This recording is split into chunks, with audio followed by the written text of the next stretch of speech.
మహారాష్ట్ర జార్ఖండ్లో అసెంబ్లీ ఎన్నికల పోలింగ్ ప్రశాంతంగా కొనసాగుతోంది. ఉదయం 11 గంటల వరకు మహారాష్ట్రలో 18.14%, జార్ఖండ్లో 31.37% పోలింగ్ రికార్డైంది. ఉదయం నుంచి పోలింగ్ కేంద్రాల దగ్గర ఓటేసేందుకు జనం క్యూ కట్టారు. ముంబైలో సినీ రాజకీయ ప్రముఖులు ఓటేస్తున్నారు. సాయంత్రం 5 గంటల వరకు ఓటింగ్ జరగనుంది.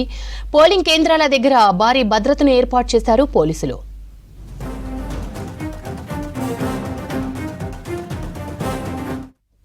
మహారాష్ట్రలోని 288 అసెంబ్లీ స్థానాలకు ఒకే విడతలో పోలింగ్ జరుగుతుండగా జార్ఖండ్లోని 12 జిల్లాల్లోని 38 సీట్లకు సెకండ్ ఫేజ్ పోలింగ్ జరుగుతోంది. మహారాష్ట్రలో 4140 మంది అభ్యర్థులు బరిలో నిలిచారు. జార్ఖండ్లో మొత్తం 38 ఎమ్మెల్యే సీట్లకు గాను 528 మంది అభ్యర్థులు బరిలో నిలిచారు. ఎన్నికల కోసం 14218 పోలింగ్ కేంద్రాల్లో 1,23,00,000 మంది ప్రజలు ఓటు హక్కు వినియోగించుకోనున్నారు. 7000 బూతులు సమస్యాత్మకమైనవిగా గుర్తించారు అధికారులు. వీటిలో 31 బూత్లలో సాయంత్రం 4 గంటలకే పోలింగ్ ముగియనుంది. ఈ నెల 23న 2 రాష్ట్రాల ఎన్నికల ఫలితాలు రిలీజ్ చేయనున్నారు. అటు దేశవ్యాప్తంగా పలు రాష్ట్రాల్లో బైపోల్స్ జరుగుతున్నాయి. యూపీలో 9 ఎమ్మెల్యే స్థానాలకు, పంజాబ్లో 4, ఉత్తరాఖండ్లోని కేదార్నాథ్ సహా పలు సీట్లకు ఓటింగ్ జరుగుతోంది.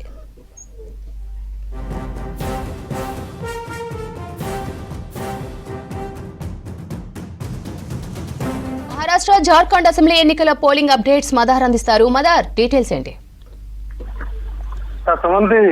ప్రస్తుతానికైతే పోలింగ్ ప్రశాంతంగానే కొనసాగుతా ఉంది. ఇటు జార్ఖండ్ రెండో ఫేజ్, అలాగే మహారాష్ట్రకు సంబంధించి ఒక విడతలోనే 288 స్థానాలకు పోలింగ్ నిర్వహిస్తున్నారు. వాటితో పాటు పంజాబ్ లో 4 స్థానాలు, ఉత్తరప్రదేశ్ లో 9 స్థానాలు, ఉత్తరాఖండ్ లో 1 అసెంబ్లీ స్థానంతో పాటు మహారాష్ట్రకు సంబంధించి ఒక పార్లమెంట్ నాందేడ్ సీట్ కి, పార్లమెంట్ కి సంబంధించినటువంటి సీట్ కి బైపోల్ కి సంబంధించినటువంటి పోలింగ్ అంతా కూడా కొనసాగుతా ఉంది.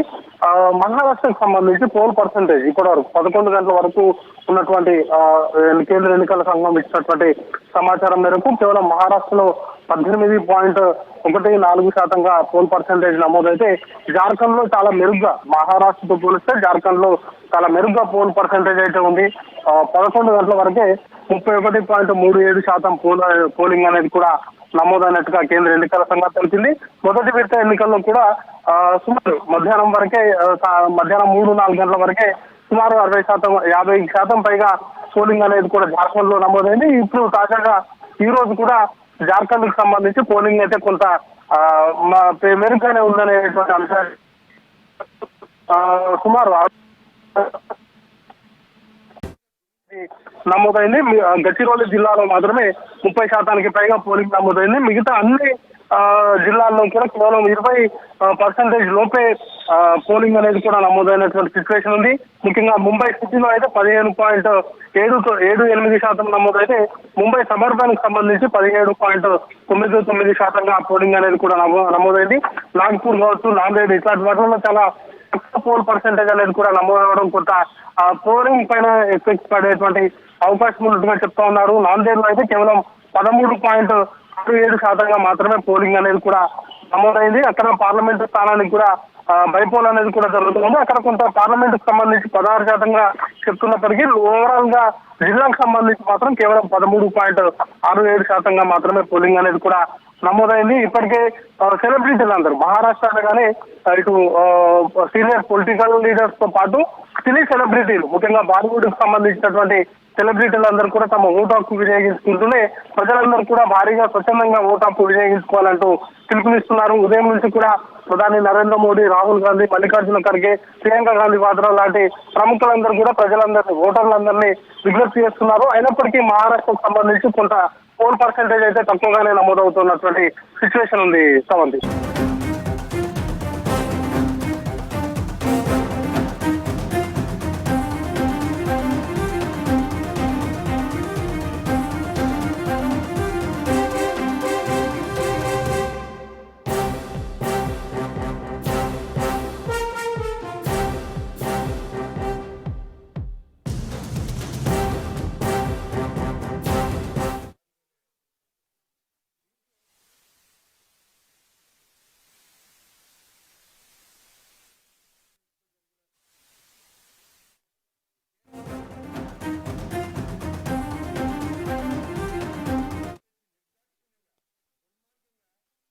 महाराष्ट्र ये देश का एक प्रगतिशील समृद्ध और संपन्न राज्य है और ये राज्य को सबसे ज्यादा फॉरेन इंडस्ट्रियल डेवलपमेंट अच्छी हो रही है और सबसे इम्पोर्टेंट बात है कि महाराष्ट्र में खेती भी बहुत अच्छे तरीके से एग्रीकल्चर एक्सपोर्ट भी बढ़ रहा है, तो देश के लिए एक रोल मॉडल है और इसलिए महाराष्ट्र के विकास के लिए और यहाँ के गांव गरीब मजदूर किसान के कल्याण के लिए अच्छी सरकार और अच्छा नेतृत्व यही महाराष्ट्र के भविष्य को बदल सकता है।